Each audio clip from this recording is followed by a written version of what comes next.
G'day, ladies and gentlemen, and welcome to Brass on Tap, the channel. We've got a great, exciting guest with us tonight, and I can't wait to introduce him. But first, let's get things started.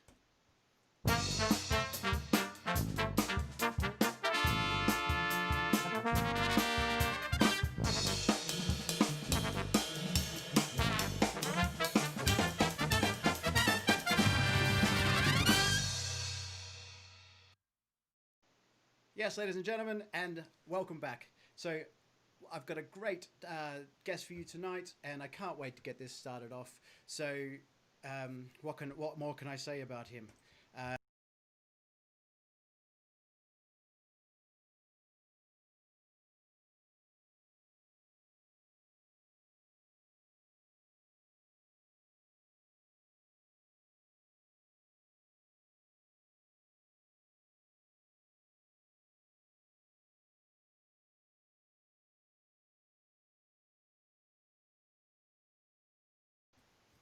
Hi, Mike. Hi Ben, how are you doing? No, I'm doing great. Thanks. Thanks so much for joining me on this on your busy schedule, which is great. So, just a quick one for everyone out there. Obviously, these times are crazy. So, please just tell us, how everything's going for you in these sort of lockdown times. Well, it started off really badly for me because sadly my dad, who last autumn was put into a care home, he was 89 at the time. Oh, He in April, beginning of April, I got some really bad news in the middle of the night from my sister that he'd been taken ill in the care home, and he was rushed to hospital. And the news that we were dreading happened, and that was that he had got COVID-19. So, 24 hours later, sadly, he passed away. So, right at the beginning of lockdown, it was like everything, my whole world was kind of pulled from under me, really. I lost my mum last year, but losing my dad, he was my musical hero. He was a music teacher. He was my inspiration growing up. He was the guy that I learned so much from. Not as a dad, but as I mean, I did learn loads from him as a dad, but from music, from his music. He was a great educator. He had a 70-piece youth orchestra. wow. He was a church organist. He conducted the local operatic society. He was everything to me. And then as I came to London, and he eventually, when I sort of started to make it in the business, he was so proud of me, and I always felt that it was great that I could give him something back. And he used to, he was never prouder than when it got to August every year, and for the last 10 years anyway, and for him to switch on the television and watch the John Wilson at the proms Of and course. see me play. Yeah, That sort of motivated him. So yeah, the start of lockdown was I didn't touch the trumpet for weeks. I bet you did. It was like everything was being taken away from me. So it took quite a bit of time to actually get my head round. Right, no, I'm going to get it out. I'm going to start, keeping things ticking over, keeping things going, to get the sort of inspiration and the drive to start again. And actually, what did it was about 18 months ago, and my wife bought me a microphone. She bought me a fantastic Neumann U87 mic, Nice. and I'd only tried it with GarageBand, like everybody does, I suppose, when you're starting out. But Yeah. I had this fantastic quality microphone, so I thought, right, I'm going to get Logic, and then I thought, right, how am I going to teach myself this? I need to record something, and I suddenly remembered that I'd got a trumpet quartet written by Kenny Wheeler. Oh, wow. I'm sure a lot of people know about Kenny Wheeler and his Yeah. amazing legacy of not only of his incredible trumpet playing and flugel playing and jazz playing as a jazz musician, but as a composer, he was he wrote some stunning music.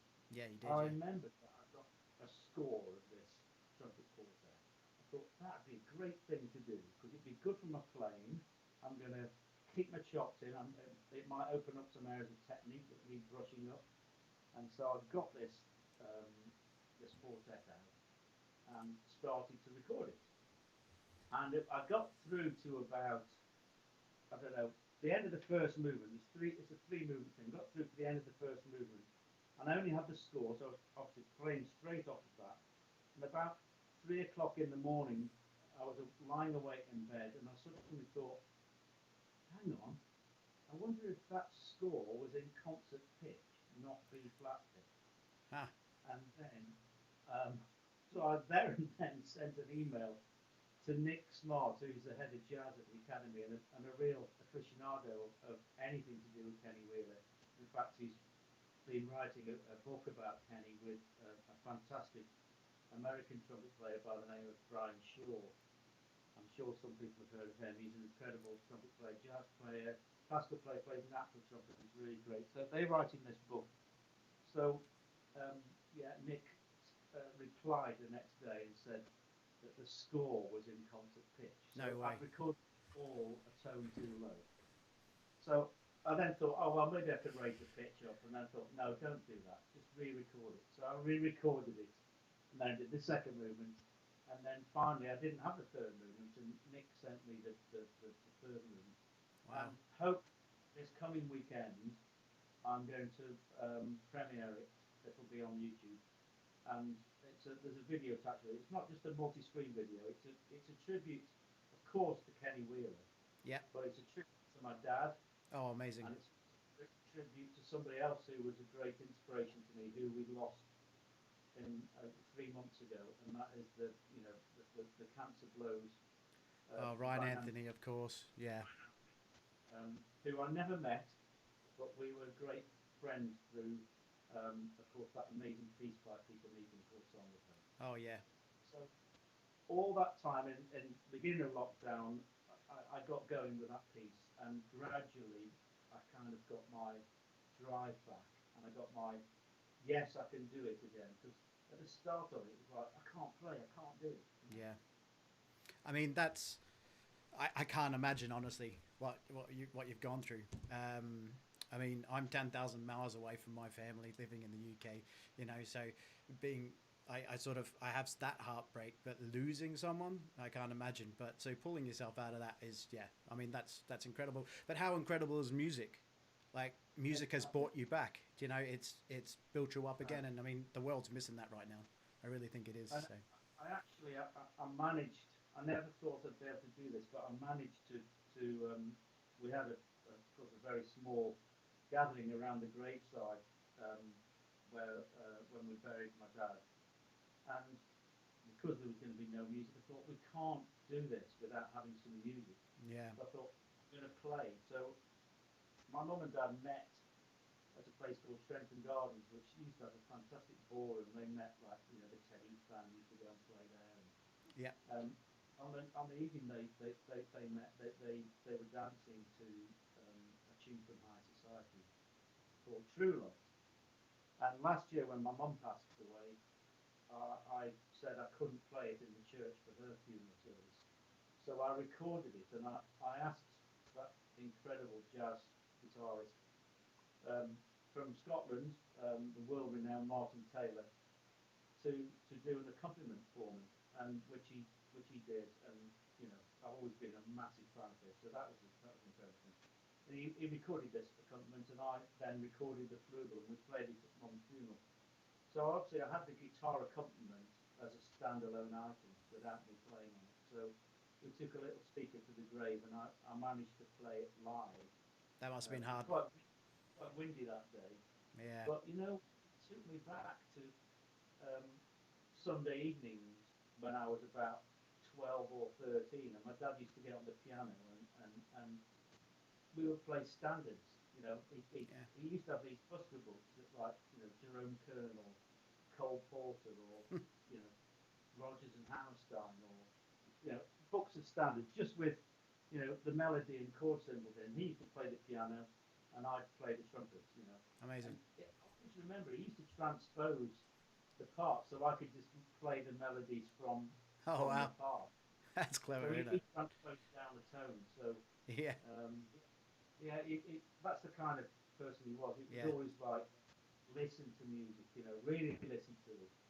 When I was learning harmony for A level and stuff like that, So I'm he guessing was he was always like he's one of your probably your biggest inspiration, wasn't he, to really get into yeah, it and yeah. go He through it? used to say, write this chorale, this Bach chorale or whatever, and and and you know, obviously don't use the piano, use your ears, and then I'd show him the piece that I'd written, the chorale, and he'd say, sing me the tenor part, or Ha! sing me the alto part, Wow. and then he'd say, and then when I'd done all that, he'd say, now go to the piano and play it.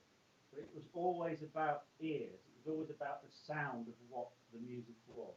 Yeah. So Right. that was a great way to be brought up, and because of that, I got into instead of practicing in my bedroom, I used to put records on and play along to them. Wow. You know, that Yeah. was different styles of playing, and I was always into such a, you know, one day I might be playing. Do you remember Herb Alpert sort of had a comeback and he had a Yeah. single called Rise, Yeah. and I had that single. I'd play along with that, and then the next minute I'd be playing along with like the London Philharmonic Orchestra playing Richard Strauss to Eulenspiel or something like that. And I didn't have any of the music. I used to just busk it, you know. Yeah. Yeah. Exactly. But I That mean, developed my ear.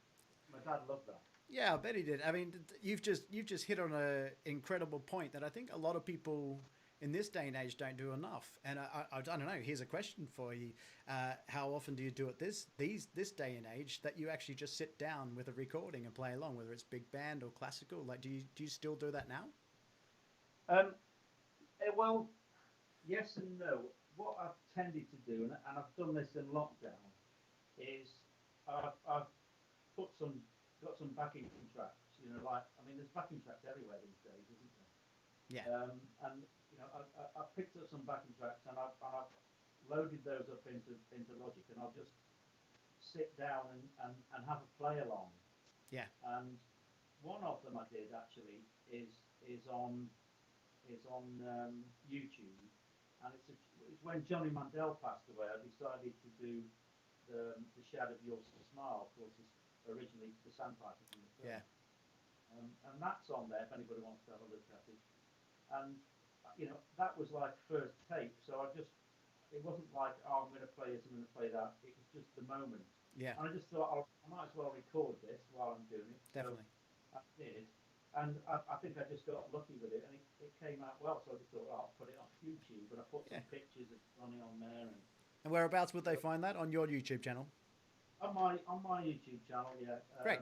there's a few things on there. I'm trying to build up a bit, and the quartet I was talking about will be on there hopefully this Saturday. Saturday, amazing.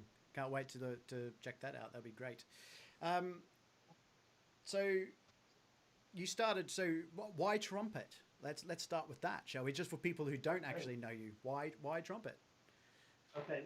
When I was probably about 7 or 8, I was drawn to the trombone. Now I don't know why I was drawn to the trombone, apart from the fact that I used to go and sit in my dad's youth orchestra rehearsals, which used to take place twice a week, once on a Monday from 6 till 8, and on a Thursday from 6 till 8. And I went along one day, even though I was that young, and Dad had a spare trombone, a school trombone. So he just sort of gave it to me, and I just sat with the other two trombone players, and I was just moving my arms, trying to, you know, Trying to get the reach the same position. positions. Yeah, and I couldn't reach it, of course. Yeah.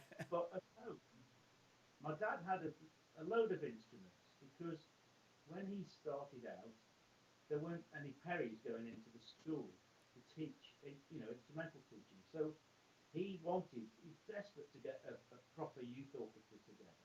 Right. So he decided to buy up some cheap instruments. So he bought, flute, clarinet, trumpet, violin, So around the house there were instruments everywhere, seemingly. And he had this trumpet, and I decided to pick it up and one day and try to blow it. Then coincidentally went shopping with my mum to the new supermarket, the first one that opened in this town in Staffordshire where I was brought up. And on this carousel was a load of records, and on the front of one of these carousel little apartment, there was a record with a trumpet player on it. Right. And this particular trumpet player was holding his trumpet up in the air like this, and the lighting was making all these sparks come off. I just thought, wow, that looks great. And so I asked my mum if she'd buy me the album, and thankfully she did, or not thankfully, depending on what you think. But yeah, she bought this album, and I think it was 99 pence. So Wow. I reckon that was probably 1972 or something like that.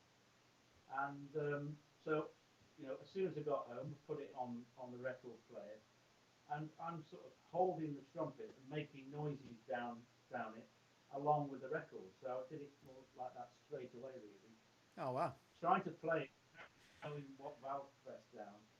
So eventually, my dad sort of said, "Right, okay, here we are. The tune a day book. That's F. That's G.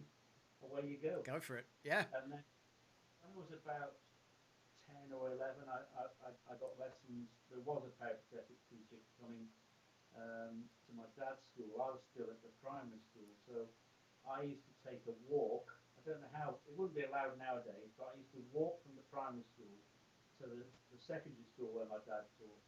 And I'd go and have my 20-minute lesson with a brass peripatetic. And the teacher I had there was a guy called Ron Fargo. Yep. And he's the guy who studied along with John Wilbraham at the Royal Academy of Music Wow. back in the day. And he was a brass peripatetic teacher for Staffordshire Music Service. So I had lessons with him all the way up to when I started auditioning for music college. That's amazing. So, I mean, your career has gone always left, right, and center. And I mean, you're doing what, sessions every day? Oh, well, not every day, but sessions. You're slowly getting back into the sessions, doing quite a lot of that. You spent loads of time on the road traveling with John Wilson. So a question that came through before today. Let me just get it right. So, how do you approach preparing to return to, say, the wider world of playing after being practicing alone in a practice room for so long? So on that first session, have you been playing in your room for just yourself? How are you going to prepare for, like, how do you go about it? What kind of stuff do you do? Well, when you're going to do a session, it's always how do you prepare for it, because literally anything can be put in front of you and you don't always know what it is you're going to be doing. Yeah. Occasionally they might say, "Oh yeah, there's a trumpet solo, I'm going to send you the music previous to turning up at the studio." But it's always that you walk into the studio and it's like you go to the music stand, and if there's music already on there, it's a bit quickly look through. sort of like, have a look. Oh yeah, it looks all right. Phew. And then you can go and have a cup of tea or whatever. Yeah. But when you're at home and you've been playing on your own, one thing I found really hard was actually keeping some kind of integrity to intonation and pitch together. Yeah. Because that's the one thing that you really miss. Yeah, massively. Of playing alongside other people, and actually, one thing I realised in lockdown was that when I play completely on my own, I don't sound that good, and it actually it's actually a big thing to bounce off other players. Yeah, massively. When you're playing, and I could talk about some of the players of the past. Please do. I mean, for instance, Derek Watkins. He had the ability, when you were in a section with him, he had an ability to make your playing go off. To rise to what he was, where he was, and we all know what a phenomenal, unique trumpet player Derek was, and so that's the kind of thing that I miss playing alone at home. But all I wanted to do, and it's something that I do all along, is whenever I'm going to go to work, is I just want to know that my chops are responsive, that my production is working okay, that range is okay. I mean, I don't practice play. I never practice play. You got to know that it's there, though. I don't practice playing loud. In fact, I practice quietly. Wow. And that's something that I got from talking to the great Yuan Reiki, who Amazing. Yeah. anybody that knows me knows that he is my absolute hero. Yes. And you know, Yuan Reiki, apart from being probably one of the most recorded trumpet players ever, I mean, he played first trumpet, not just trumpet. He played first trumpet on something like 3,800 Yeah. films or something in that kind of ballpark. He's probably one of the And most heard trumpet players in the world, I think. absolutely, Yeah. you know, and you know, he used to get his students to get like the first 3 or 4 pages of the Schlossberg book and play it as quietly as possible. Yeah. And he had a saying which was, "Can you roar softly?" Wow. That's a And great one. if you listen to the control that he plays, whether he's playing lead trumpet for Nelson Riddle or Billy May, and you know those recordings. I know Gozzo was the guy that really, when you hear the sort of powerhouse stuff, that is Yeah. Gozzo. But Yuan Raisi had this kind of he had this fantastic swing feel, but it had a sort of lightness and a class all of its own. Yeah. And so anyway, yeah, I want to make sure that when I'm practicing that I'm ready to go and play. So Yeah. like I said, production, but the big thing, and this is is the sound that we make. Yeah. And I want to make sure that I can play with a really pure sound, that it's centered, that it's not aggressive, that it can be on fire if it needs to be, Yeah. but if it doesn't need to be, and it just needs to be something that's being in a recording studio is about the control of how you play really. Yeah. It's definitely not about how as loud you can play. It's about using that mic, isn't it? Just being accurate Yeah, and you want to being get great. you want to get your personality instead of across to an audience like you would if you're playing live. You want to get it across to the microphone Yeah. and hope that whoever's in the control room, controlling the mics and getting everything down and mixing it afterwards, is has actually come into the room and had a listen to what Yeah. the sound is. Yeah. You Exactly. know. I mean, that leads me on to another question I've been asked by a couple of people. By the way, we've got a few people watching. There's about 10 of yous. Please get your questions in if you've got questions for Mike. He's more than happy to answer them.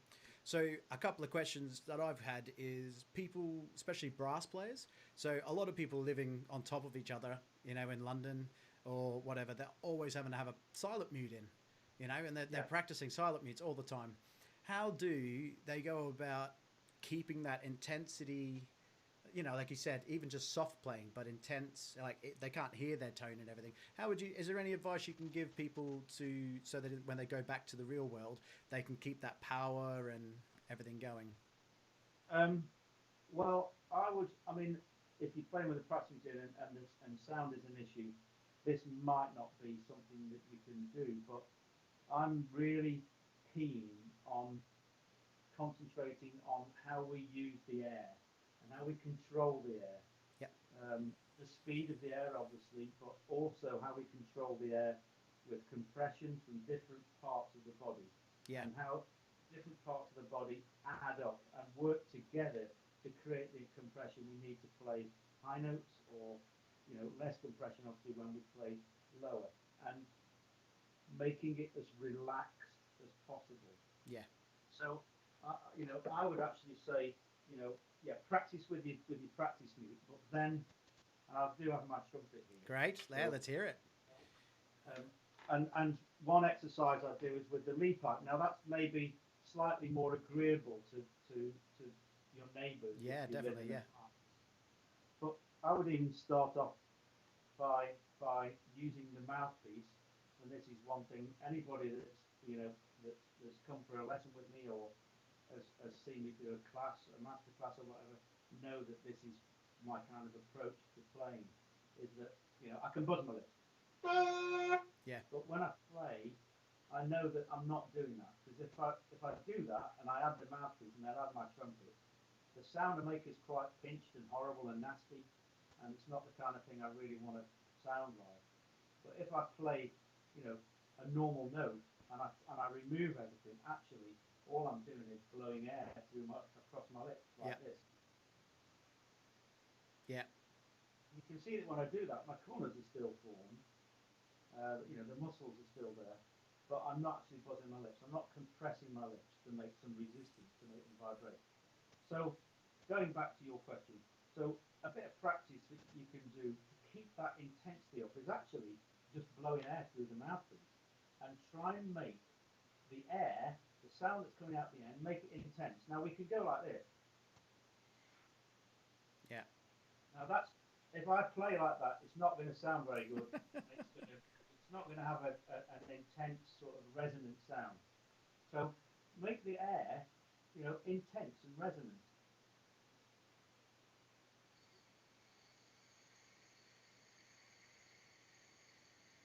Now you can see that the air's, or you can hopefully hear a bit as well, that the air is kind of rushing through there. Yeah. Like it's being forced down that little tiny hole. Yeah. We don't want lots of air because we can't get it all down that little No. tiny hole. Come straight back at you. Getting the air to have some vibe about it. Yeah. Okay. So that's one exercise you can do. Of course, that doesn't make a sound at all. But then you can practice adding the lead pipe, and I'll just do that now. So the same thing. You take a breath in, and just while we're on breathing in, just one little tip for anybody. What I like to hear people do and see people do is that they take their, especially when practicing, take their time when they're taking a breath in. Some people just go and blow Yeah. straight away. Yeah. Because you can play the trumpet without really taking a breath in, but not that successful. Of course, every note we play starts with a breath in. Yeah. So an open breath. We need the throat to be open. A big key to playing any wind instrument, but especially a brass instrument, is to have an open throat. Yeah. So we breathe in through the corners of the mouth, not through the mouthpiece, like that, so it whistles through the corners of the mouth, and then we do what I call a pew attack. It's a bit like stamp says poo poo, Yeah. or my wife said to me, you can't say poo for a tap. So I've changed it to pew. But what I like about pew is it makes the kind of mouth It does. Yeah. cavity formation that we want. So as opposed to Yeah. poo, Yeah. poo tends to affect the throat a bit. So the air going over the tongue. So I'm just going to do that now, and then I'll add the lead pipe.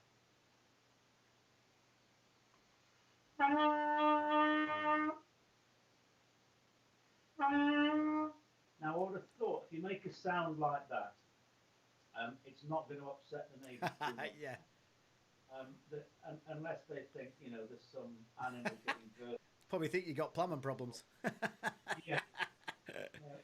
Pipes rattling or something. Yeah, I mean that's one thing that a lot of people don't understand, isn't it? Is like you're blowing through that mouthpiece, and it's actually the resistance of that lead pipe that is actually creating the buzz. Absolutely. It's the wave coming back. Yeah. Because not all the air goes out the end, and this has been, if government had kind of taken the right advice about brass instruments and Wow. Yeah. it's actually more dangerous standing 2 meters away from somebody chatting than it is. It certainly is. Annoyingly. Yeah. Yeah. And because the air circulates inside the instrument and actually comes back to it, and it's backwards and forwards, backwards and forwards. Yeah. So you try playing a top C as loudly as you can, and see if you can, and put a candle right in front of the bell, and see if you can blow it out by playing that loud. Nothing will happen.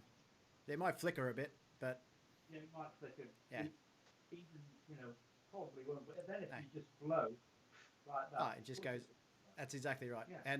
And there's a lot of speculation that playing brass instruments is bad and that we're never going to get back to it. And the government and the world needs to realize that it's not. And I hope that we can get back to as soon as possible. So thank you so much for that. For anyone out there, try it, give it a go. I mean, I remember when one of the biggest things, I mean, when I came up to you to have a lesson, definitely need another one. But your breathing for me, that changed. It changed everything. I now, like, I hate all these people that there's a lot of teachers out there that do one of my pet hates, which is like, I'll breathe on 4. Ready? 1, 2, 3. And they, and this kid's breathing, and then they're straight in, and they're all tense because they've done this really quickly, and now just doing that a slow, through it. It just over 3 beats. It just changes your playing, just relaxes, and Absolutely. And by doing that, by doing the slow breath, I call it the slow silent breath. You can not only are you learning to control the air when it comes out, you're learning to control the air when it comes in. Yeah. And this is something that I actually learned from a fantastic opera singer by the name of Jesse Norman, who I was lucky enough to do quite a few tours with and became a very good friend of mine. And I learned about so many things, about resonance, about breathing in and breathing out. Things like that are priceless, really. Yeah. And it gets you thinking. And just why I say that, it gets you thinking. One bit of advice that I'll give is that when we play, we don't think. When we practice, let's think a bit. But even what you're going to try and practice that day, instead of thinking, oh yeah, I'll do that, and just keeping it in your head, write it on a sheet of paper and put it on your music stand. Yeah. And then all you do is look about what you've got to do, because otherwise we're just clogging the mind up, and we want the mind to be free, so that when we play, we just go like that, and we don't go, oh, what am I going to do? Oh, my tummies, oh, I need to breathe. All these things going on in your head. People have said to me, what do you think about when you play that piece of music? And I go, nothing. Yeah. Don't think about it. I'm trying to listen to what's going on around me, hopefully. Yeah. And, obviously keeping, trying to be disciplined and concentrate on what I'm doing, but also get lost in it as well. Yeah. I mean, I've got to admit, there's probably my worst playing days is, like you said, when you're overthinking it. And it's like, or something goes wrong, and then you start going, oh no, what's happening? And then instead of just taking a step back and going, right, let's just go back into it, and then it'll probably sort itself out. You start overthinking, and then one thing leads to another. Then you're wondering why this is happening. Then you're not breathing properly, and then you've just had a bad day on the horn. So, I mean, that's great advice. So that leads me to another question for you. So a lot of people would have seen your YouTube channels. So there's a great clip of you doing one of the proms with the John Wilson Orchestra, and you play this 42nd Street solo, and I think it starts on a low G, and then it goes all the way up. And I mean, I've been one of the lucky ones to have been. I've seen you play, and I've also played beside you as well. And just hearing your focus, your tone, but it's literally, it doesn't change whether you're down here to up there. It's exactly the same in all over your register. And I was wondering advice for people out there how you would go about, because I mean, there's a lot of people that they can play low and loud and everything, but they the lower they get, sound spreads, doesn't have that focus. You know what I mean? So any advice you can give to that would be amazing. Okay. Well, of course, range is controlled by the air and the speed of the air. It's not the quantity, it's the speed. In fact, when we play lower, we need a lot more air than we do when we play higher. And if I'm playing with an orchestra or a big band, and I've got, if there's a long phrase or a phrase that I want to play, quite a way without taking a breath, I'll always ask the fourth trumpet player if it's are you okay going to there before we take a breath? Yeah. Because they'll run out of air before me. Yeah. And so I always do that. But yeah, I mean, I sort of had this eureka time when I discovered the Louis Maggio system, and that's really what turned my chops around for me, I only briefly say this, but when I was 14, I was just about to take my grade 8, and I had a cycling accident where a car drove into me, and my top Bloody lip hell. was lacerated, and it had to be stitched back on, and I lost teeth in the bottom, so I've got a bridge with 3 full teeth in the bottom, the middle, and I've got missing teeth at the top still. But so it took me about 10 years to get going really properly again. I mean, Yeah. I did manage like in 18 months to get good enough to do my grade 8, and I got distinction with it 18 months after the accident, That's amazing. um, which was a lot of hard work, but it was pitiful when I first picked the trumpet up and I couldn't make a sound out of it. Yeah. So, when I was in my sort of very early 20s, I was playing in the Glenmillie UK band, and there was a fabulous trombone player called Andy Hutchinson, who's um, still around. He doesn't play for a living, but he was into similar kind of things to me, and he said, "Oh, I know you've been trying your chops. There's this book, and it's called the Louis Maggio System, and I've been doing it, and I think it might help you. So I've done you a copy of it. There you go." Yeah. So he passed me this book, and I started to work on it, and within like a month, maybe 4 weeks of doing it, I was playing up to top G's, and the sound. You just said my sound stays the same. My sound was just staying the same, and it came actually from the exercises in the Maggio book, which anybody that's had a look at it, there's pedal notes in there, and there's the ever elusive pedal C that's Yeah. sort of goal to get that, and the embouchure and how that's formed. But that exercise I was just doing about blowing the air and Yeah. letting the lead pipe in that instance react to that airstream.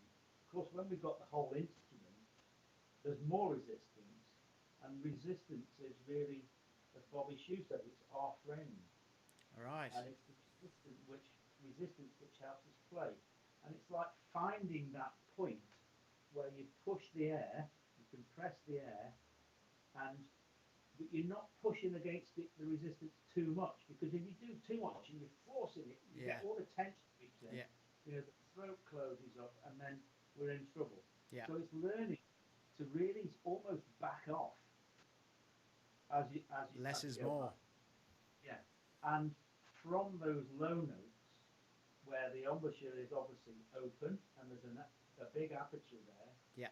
we want to try and keep that aperture as open as possible as we go up. Now, naturally, as we go higher, these muscles need to come into place, Yeah. because there's a lot more pressure of air in the mouth and the air stream. Of course.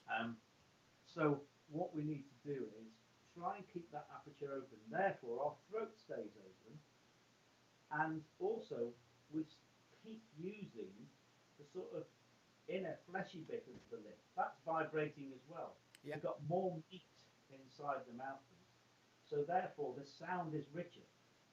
So as we go up the scale, the sound should stay fat the whole way up. Yeah. It's Of course, great.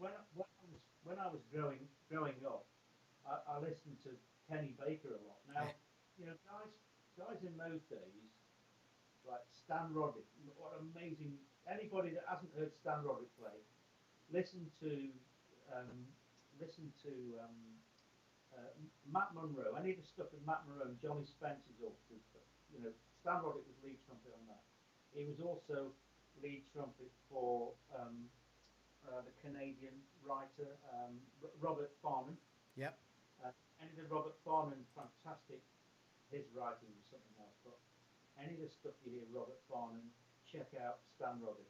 Anybody that's into Frank Sinatra, Frank Sinatra's only album he recorded in London, and he had a cold, was with Robert Farnan at Decca, and it was Decca Studios, I think it was, and Stan Roddick played lead trumpet on that, and Ah. it's called Great Songs from Great Britain, and there's a track called Garden in the Rain, and there's a little section, and in the middle, and there's just this trumpet, there's brass, and it's just listen to it. I'm getting thinking about it. Yeah. But he had that sound. These guys, they played up to like top F or G. That was it. They Yeah. didn't go to C. You But know, the power. the power and the sound and the resonance of the sound and the Yeah. sound staying the same. So I used to listen to that. So I was always had that in my head. You Yeah. know, I mean, that's a massive thing as well, isn't it? Hearing it here. it, You know, yeah, it's like you got to listen. So before I get on to when I got hi George, George just asked a question. We'll get on to that in a sec. So just before I do that, so I know Ewan Racy is your, you know, he's almost like your trumpet hero. You absolutely love everything he does. And from your yeah. album, we'll get to your album later as well. When you do Chinatown, like I heard the story of him doing Chinatown, and that's hilarious. So you know, if you want to tell that one as well, that's great. But um, who are you hearing, or do you hear multiple different people when you're approaching, say, a different job? So say you're doing John Wilson or a lead or BBC or maybe a studio thing. Like who, you know, like who are you listening to? Yeah, you know, that time, like I said, when I was a kid and I used to put records on, play along to, it's like those are all sort of filed away, those different sounds. Yeah, And if I turn up at a studio I'm asked to play, you know, something which is, I think, is orchestral, I never think really that unless you're recording classical work that actually, you know, like a film score, there isn't such a thing as a classical film score. It's just an orchestral film score. yeah, And so, um, you know, I would always hear or try to hear Maurice Murphy in my head yeah. Of because course. for me, he's the ultimate first trumpet of that genre of music. Yeah, And you know, John Williams, you know, said that he'd never heard trumpet playing like that when he came to London and yeah, on the first occasion. And you know that opening top C of Star Wars, that was Maurice Murphy's first note as principal trump on the job. That wow, was his first take. that's crazy. And and you know that John Williams said, you know, I want you to come to LA and move out here and work. And of course, Morris didn't. He stayed here. Oh yeah, Thankfully for us, who were lucky enough to yeah. only know him, sit next to him and hear that sound. That must have been Um, hard to get away from listening to his sound. yeah. So if I was doing something like that, you know, I'd think of him. Um, if I'm thinking of like a big band swing kind of thing, then I would definitely think along the lines of you know, Gozzo, all Yeah, those great players that you know came along from, you know, like the Sam Donahue Navy Band, or yeah, you know the guys like uh, uh, um, Bernie Glow, for instance. Bernie Glow, the great New York yeah. lead trumpet player, he had the most beautiful sound. That era of playing, you know, these guys, they had this big sort of fat sound, but it was warm as well. Yes, It had a yeah, real warmth about it. So that era, I would think about that, and yeah. then I'd even think about, you know, going back a bit further to like the bands, earlier bands, and of course influences like Louis Armstrong and the way that he played. Because I personally think that Louis Armstrong actually has inspired and changed the face of every Of kind of course he did. blues. Yeah, You know, Conrad Gozzo played lead trumpet like Louis Armstrong would have done, I yeah, think. yeah, You know, yeah. but so listening to different people like that, Kenny Baker, the British school, and then of course, you know, I recently was lucky enough to play on the Bond, the new Bond film, which And we were going to get to that, so I'm glad you went. Yeah, I'm glad you went to it. Yeah, and so I actually sat down in Aer Lingus to do the first day's recording for the brass of that, and I was taken back to 1996, I think it was, when I first played on a Bond soundtrack, and it was Tomorrow Never Dies, yeah, and I was just bumping Derek Watkins, and so, you know, I turned up to do that film, and I'm thinking, well, nobody can be Derek Watkins, but still try and hear that sound in your head. yeah, So trying to recreate that thing because he created that sound. You go back to the people that really created the sound. Before you say anything else though, like tell us the trumpet section of that first Bond though. It's incredible. Yeah, on that first bomb that I did, I was bumping. Derek Watkins was on first trumpet. Uh, John Barkley was on second trumpet, and Steve Sidwell was on third trumpet. So it was us three. What a section! And when it got to the big, you know, da, da, da, I said to Derek, "What do you want me to do? Do you want me to play on this bit?" And he said, "Oh yeah, play everything." I said, "Really? Down the octave?" And he said, "No, play it where it is." Yeah, that's amazing. It was all four of us playing, up the octave, which you wouldn't normally kind of write like that. You maybe have two up and two down. Yeah. But that's part of the effect of that James Bond sound. Yeah. So, yeah, going back to your original question, it's like channeling these different things. Yeah. And then, of course, you add your own thing into it, whatever that is. I mean, I don't know what my thing is. Some people have said to me, "Oh, I can tell that was you playing." My sister, bless her, she'll phone and say, "I heard something, and it's definitely you. Did you do such and such?" And I'll go, "Yeah, I did that. Yeah." Yeah, I mean, and she can hear it, Yeah, my wife can be a testament to this. That I was literally watching Endgame, and I was watching the crowd, like getting to the end and everything, and obviously, and music came on, and I just turned to my wife and said, "That's Mike Lovatt." I was just like, I could just tell, and then obviously I waited around for the credits to roll, and I'm like, yeah, it was okay, cool, it's amazing. Yeah. So because I didn't even know you did it, so it was great to hear. So that's good. I mean, see, there's a perfect example. I mean, I knew before I turned up to do that was going to be like trying to recreate Harry James. Now, again, nobody can sound like Harry James, so I mean. You can play it in whichever way you want, but if you go sort of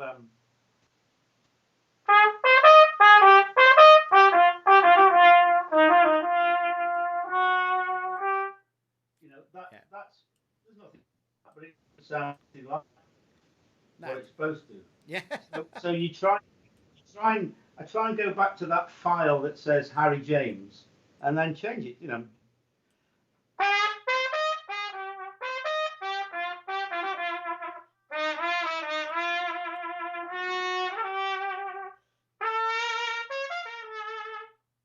And hopefully, I don't know what that sounds like coming over. I don't either, so I hope it's coming over well.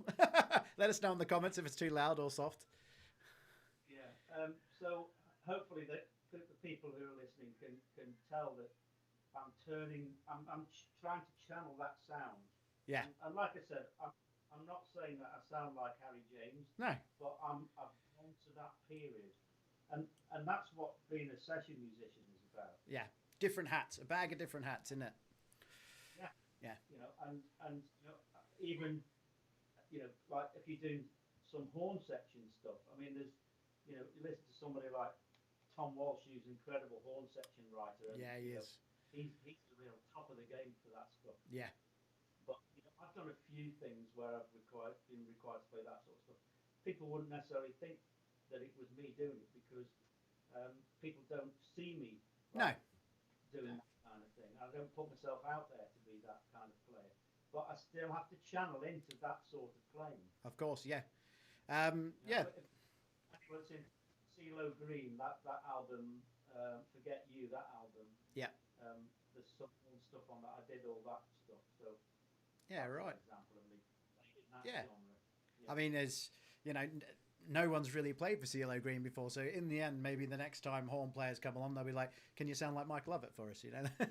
So yeah, that's just how it is. So we had a question earlier from George Hurst. I'll bring this up here. Oh, it's in black for some reason. I wonder if I can change that. Let me just change it to white so we can see it. I didn't check that before. By the way, I'm just wetting my lips with some Adnams Ghost Ship. Yeah, there you go. So there you go. So he says, "Hi, what exercises would you recommend for building stamina?"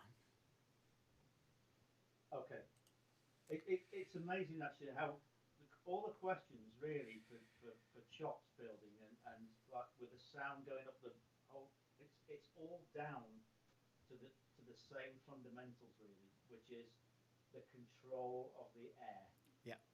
and being as relaxed as possible.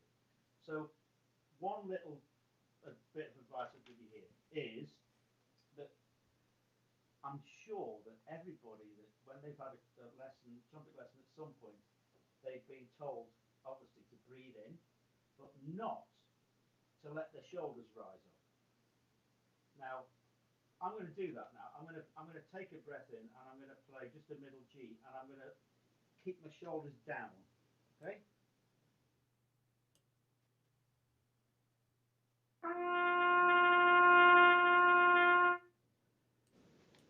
Okay, that's kind of a wobbly, not very good note in my book. Now, why is that? Well, it's because I'm keeping my shoulders down. So as I breathe in and my lungs expand, my chest's going to get quite tight. Okay? Yeah. Now, why do that? Because it's just going to mean that it's more difficult to get air into your lungs, and also your muscles, because you're holding your shoulders down, are going to be tense. So I'm going to do it again, and this time I'm going to let my shoulders come up, because I don't know whether people know this, but your lungs actually come up to like here. Yeah. I used to think finish like sort of here, just on the top of your chest, but they don't. They go right up to almost your shoulders. So we want those bits to inflate as well, really. You know, there's a vacuum which makes the air go into our lungs. Let's hope that the lungs really build up. So this time I'm going to let my shoulders rise as I breathe in, but I'm then going to, as I play, I'm going to relax them down again, so the shifts to the hopefully the bottom part of the lungs.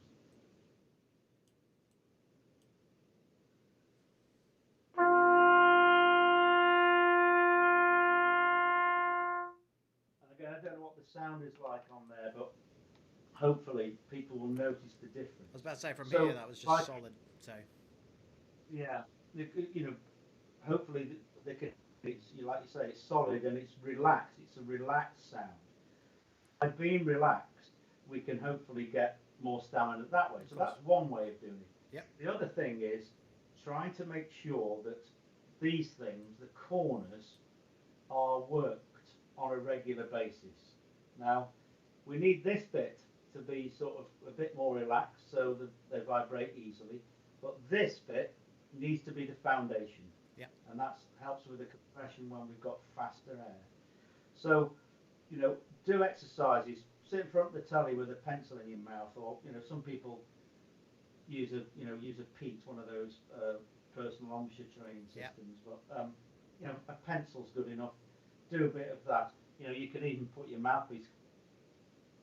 Yeah, I've definitely heard after a while. Yeah, that'll hurt after a while. But also to do like kind of Caruso exercises, like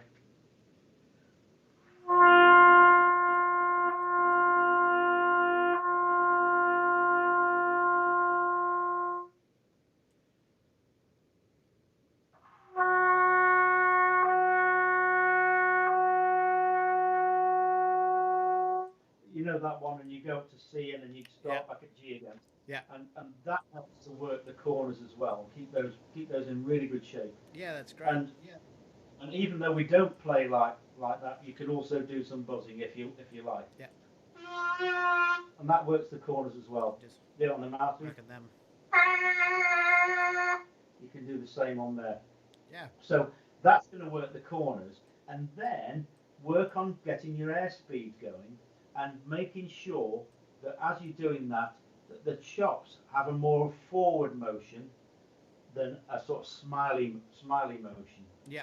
And because when you smile, it thins out the lips, so there's less chance of the oxygenated blood getting to them. They go white, so therefore they're not going to vibrate.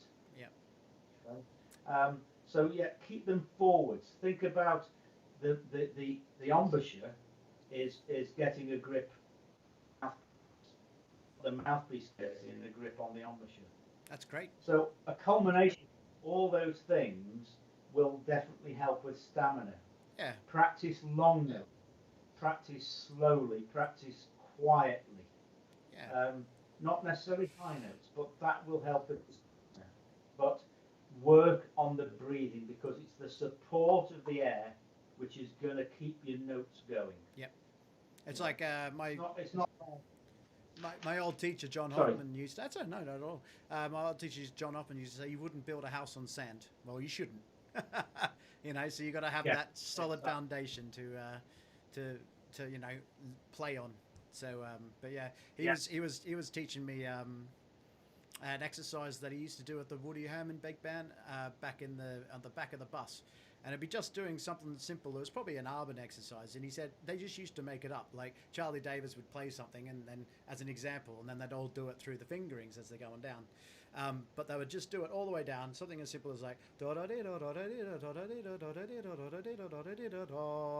then they'd leave it on the chops, breathe through the nose, Yeah. and then they'd go all the way down to the bottom. And then he said they'll do that 4 times, so up, down, up, down, up. And he said by the end of that, he said you're just like, oh, you know. But that's how they helped become like get their tour chops really. You know, as you would know, Absolutely. touring and everything, like playing every day, smash, smash, smash, smash. You've got to, you know, it's completely different to sitting down and counting 157 bars, then playing. You know, that's a different beast altogether. You got to, you know, prepare Absolutely. for both difference. But yeah, no, that's great advice. George, I hope that was good for you. Other questions we have. Oh, we've already done that one. Oh, here's a good one. Do you get nervous or suffer from any anxiety? And is it different from doing, say, a studio work to playing to thousands? I'll answer that the last question first. I think it's very different, the kind of nerves you get when you're in a studio compared to the nerves you get, playing at the Royal Albert Hall with 5,000 people. If we get back to that one day, in a studio, there's a time pressure. There's also a pressure of, you know, hundreds of other trumpet players who could easily be called instead of you, and it's that kind of pressure which you're wanting to make sure that you do get asked next time, Yeah. which creates some of the pressure. And nowadays in studios, there's a lot of what they call stemming sounds. So you you know you might, before COVID anyway, you say you had a full symphony orchestra in a recording studio, and on this particular number, um, you know, cue from a film or whatever, there might be a bit where there's some violins playing, there's some woodwind playing, and there's some brass playing. So they record it all together, and then they do what's called stemming it. Now, what could happen is there might be a bit where there's just one trumpet playing, but there's a load of strings and woodwinds playing at the same time. But when they stem it, they'll go, okay, we'll do strings first, so they all play together, and then we'll do woodwinds, and then we'll do trumpet. So you end up sitting in a great big studio like, I don't know, Abbey Road 1 or Aer Lingus, big hall, with, 70 other people sitting there, and you have to play completely on your own. Yeah. So you've got it coming through your headphones, but they put the headphones over their knees, and they just sat there like this, and you're playing. So it sounds as though you're playing completely on your own. That puts so much pressure on you, and I find that really nerve wracking. Yeah. So yes, the pressure is different. Now, playing at the Albert Hall with 5,000 people, I get nervous, but I'm most of the time you've rehearsed for this thing. Yeah. Again in the studio, you go in there, you don't know what you're going to have to play. Yeah. But when you do a concert, hopefully you've rehearsed. So take one of those John Wilson Orchestra proms. We used to have something like about 15 hours of rehearsal. That's Wow. all. That's One not of those, much.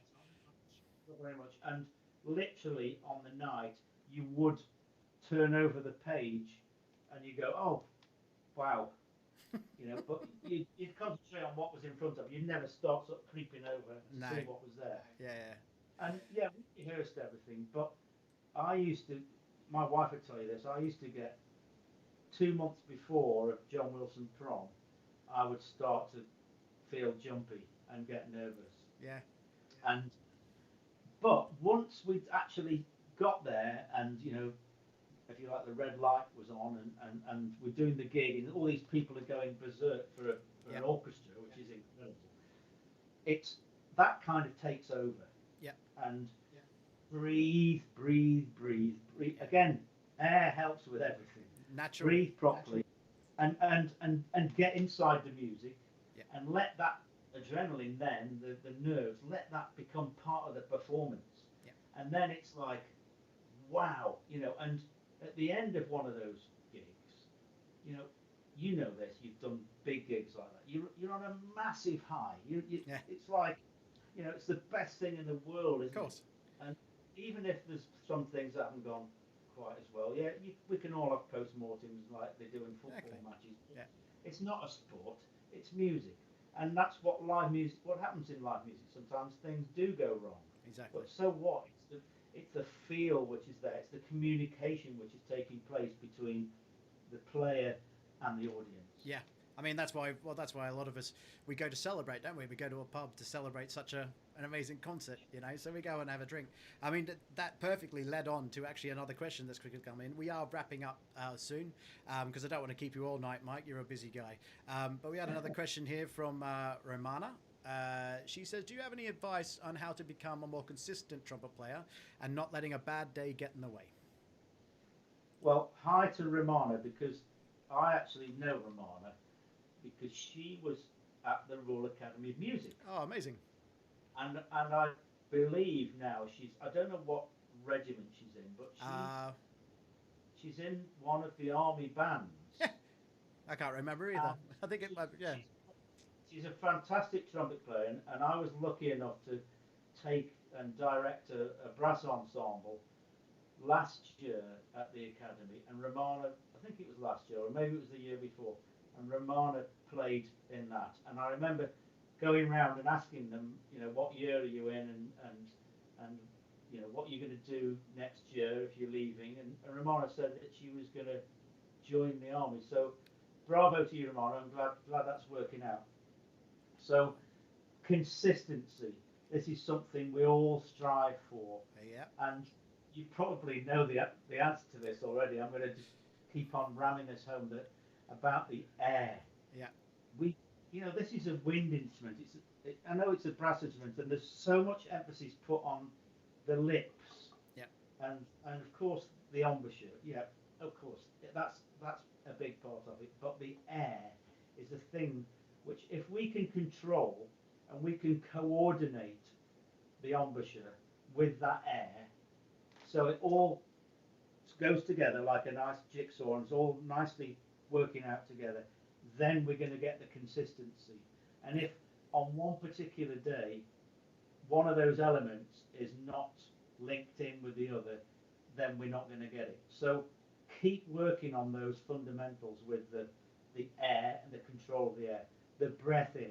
Can't emphasize the importance enough of the breath in. And of course the breath out. Controlling the airspeed with I haven't really talked about this very much, but the air coming into our bodies, and then of course the air going out, and we've got the pelvic diaphragm. There's two diaphragms. There's more than two diaphragms in the body, but the ones to do with breathing, the pelvic diaphragm and the abdominal diaphragm, they work in tandem with each other. They both move like that when we breathe in and out. And of course we've got the back muscles, we've got the shoulder muscles, we've got the lats, we've got the intercostals, and then finally we've got the tongue position in the mouth, and then we've got the aperture. And all those things working together will help to create the consistency. That's great. Practice your production, practice that to make the consistency there, practice the breathing to make the consistency there, and even doing exercises like where you're doing, I don't like calling them lip flexibilities because the lips just vibrate, but tongue and air flexibilities.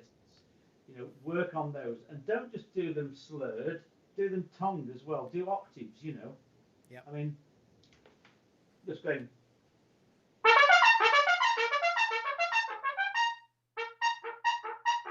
You know, okay, I missed one, but that's inconsistency. But just practice things like that, which is going to help to get that consistency Yeah, together. Really, definitely. really important. That So was a great question. Yeah, yeah. thanks so much for that. Great question, Romana. And thank you so much for tuning in as well. Um, that does bring me on to another one as well, which a lot of people ask me about, which is um, if you do have that bad day, what is your return to? For me, I just start at the beginning, like anything, and I build up and I try and figure out what's going wrong. So I start with long notes and I'll build and just listen to my body and find out whether it's my breathing, the setup. I might have a spot on my lip. I don't know, but I have to. That's what I do. What do you do if it's not working today? So Okay. Well, if I'm going to go to work, and if I turn up at work and it's not feeling very good, of course, immediately I'll start to work on trying to do something with it. yeah, And that normally consists of like playing a middle G.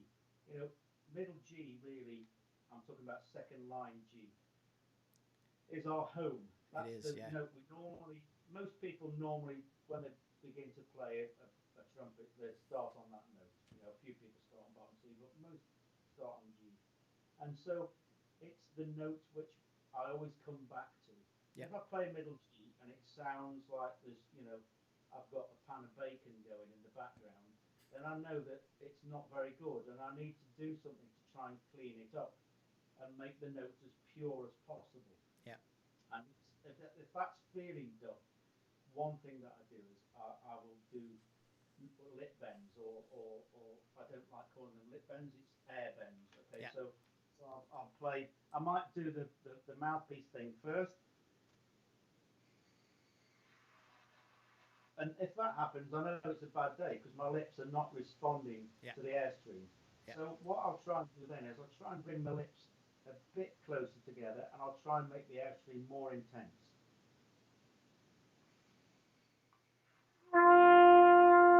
And then it speaks like that. So I'll start off by doing that, and then I'll try doing.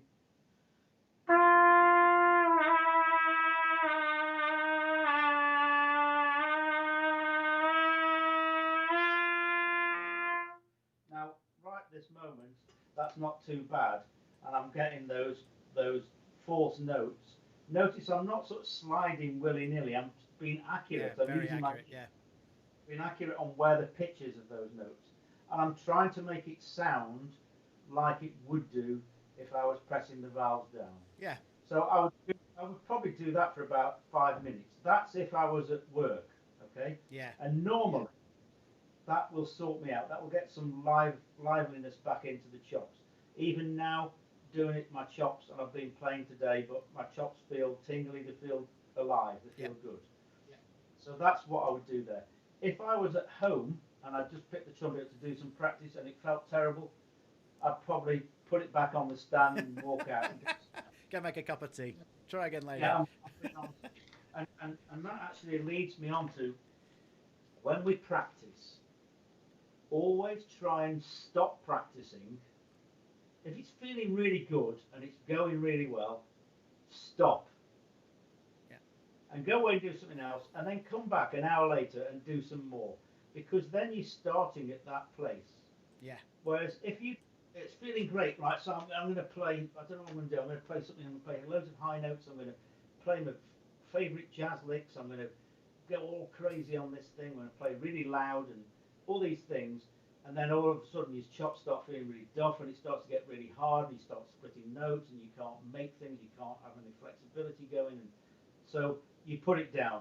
yeah. Next time you come to practice, that's where you start. So always try, if possible, to to to finish when it's going well. Stop on a high Now it's note. not always possible to do not that. not so much high as in pitch, but stop on a high note, as they say. Yeah, Yeah, well, that's what I try and do. So seriously about being at home, yeah, I would leave it alone, and then I'd do probably 5 minutes of those bendy exercises every hour. Just resetting. Yeah, Yeah. just getting it all back in, and then maybe by lunchtime it might have come into play a bit better, and then I'll start practicing some other things, some flexibility exercises, sound long notes, quiet playing. I don't know if you can see behind me. I'll give a shout out to Scott because I think these books are really good. Is it And Scott Bell? Yeah, Scott Bell, it's great. and this is his latest uh, progressive lip flexibility. I've And purchased this since come to you, so it's that's a great book, and they're really kind of musical exercises, yeah, and the way he describes them inside the book is quite comical as well. He's very humorous. So I'd then work on something like that, or I get the album book out and do some exercises in there, maybe some tonguing exercises. I might do some things like trying to go.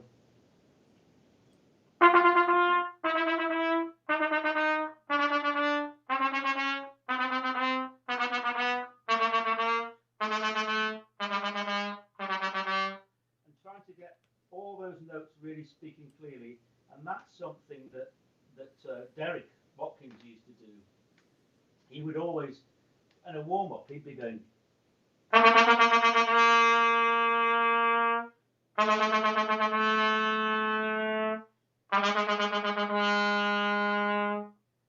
and making sure that every note's coming out. Okay, I'm doing it reasonably loud there, but then once I got them going, I'd then start to do it a bit quieter.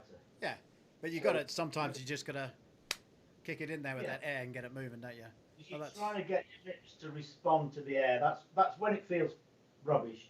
Is yeah, when your lips are not responding. They don't feel lively, or I suffer from cold sores. So sometimes when I get a cold sore, it really is murder and yeah, it's painful. So I try not to play unless I have to when I have a yeah. cold sore. And I'll let you into something that happened when I recorded my solo album with Bowden's.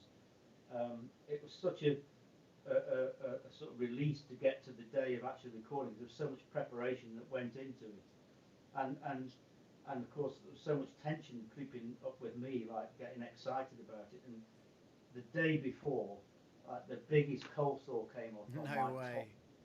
Now, if I get one in my bottom lip, I can sort of get away with it a bit, but it came up on my top lip. The So swelling alone. yeah, most of the stuff that's on that album, anybody of you that have heard it, I actually did it with a cold sore on my lip. So That is crazy. my lips weren't very responsive, and I mean, we did a few edits afterwards, which kind of helped. But of course, I wanted to record with the band, so it wasn't possible to edit some things. They had to stay as they were. But it made it hard, but it was an amazing experience doing that. I bet it did. And I mean, if no one has gone out and bought the album, then if you haven't, please go do. If you want to tell a little bit about it, Mike, I love it. El Gato is one of my favorite ones, and obviously it's got "Song for Hope" on there. Which became more apt when we lost Ryan Anthony with Phil, and you're playing with Phil Cobb, and it's a stunning album. So where can they find that album? Well, there's you can go to Amazon and download it if you're into downloads, or it's also on Apple Music as a download as well, Great. on iTunes. But if you want a hard copy, you can get one from my website, which is mikelovatt.co.uk, Great. and there's a little PayPal button on there, and if you get one, I can sign it. And I actually wanted to have a real CD with a. It's got a lovely booklet inside, which I spent hours putting together, and it was all the artwork and everything designed by the wonderful Derek Lawton. I'm sure some of you know Yeah, Derek, he's great. who's a great trumpet player as well. But anyway, so we spent a lot of time putting that together, and because it went back to those days of me listening to an album, and because records you used to listen to them all the way through, whereas people with downloads they just dip into stuff. They do. They Yeah. don't really listen to it. No. So I wanted to encourage people to put the CD on, you know, Yeah. If it's a nice evening, pour a glass of something and sit there reading the booklet, which has got some nice pictures in it, but it's got a lot of information about Yeah. how the album was put together. Information from wonderful Colin Skinner, who did all the fabulous writing. The arrangements are incredible. Yeah, and so it's available on there. It's $12.99, and I think there's some postage and packing on there, but it's for 15 quid you get it. Absolute bargain. And I'll sign it if you get it off there. So please do, people. It's 56 degrees north. It's called, and that refers to my father-in-law who sadly passed away, and it was a little tribute to him really because he was from Fife in Scotland, which is 56 degrees north, and that's it was a little sort of cryptic. That's amazing. Tribute to him. Yeah. If you're looking to see what it looks like, is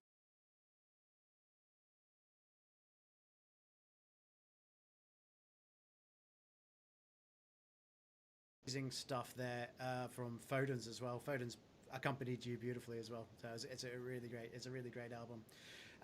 So yeah, before we wrap up, I'd just like to massively thank you. From what I hear as well, you're doing Zoom lessons as well. Is that correct? I am. Yeah, I've actually been doing online lessons, I don't know, for about 8 years, and I used to do it via Skype. And Zoom became popular a few years ago, but of course, in lockdown, I would have thought if you got shares in Zoom, then you're doing pretty well. They've actually, if you do have Zoom and you're using it for other things, just make sure that you have got the latest version, the latest updates, because they've now got, if you go to the advanced sound settings, they've got a thing called high fidelity music setting on there.